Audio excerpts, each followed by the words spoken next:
నా మరిది మీద పెట్టావు, జర్నీలో ఉంటాడు నా మరిది, ఆయన మీద పెట్టాడు. ఇంకో మరిది గోపి మీద పెట్టి 4 రోజులు జైల్లో వేసావు. నన్ను ఎదుర్కోలేక అందరి మీద పెట్టి చివరికి నా మీద కూడా పెట్టి నన్ను వేధించావు. అయినా నీలాగా 4 సంవత్సరాలు కార్యకర్తలను వదిలేసి పారిపోలేదు. నేను పారిపోను. ఇన్ని వేధింపులు పెట్టినా ఏం చేసినా 4 సంవత్సరాలు నియోజకవర్గాన్ని వదిలేసి పారిపోయింది ఎవరు? మీ నాయకులు అడగండి, చెప్తారు. మీ నాయకులు అడిగి చెప్పారు. పారిపోయింది ఎవరన్నా? కాన్స్టిట్యూన్సీలు వదిలేసి పార్టీ అధికారం కోల్పోయాక పదవులు అనుభవించి పారిపోయింది ఎవరు?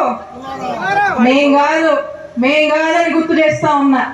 మేము నిలబడతాం. మా నాయకుడు కష్టం వస్తే నిలబడతాం.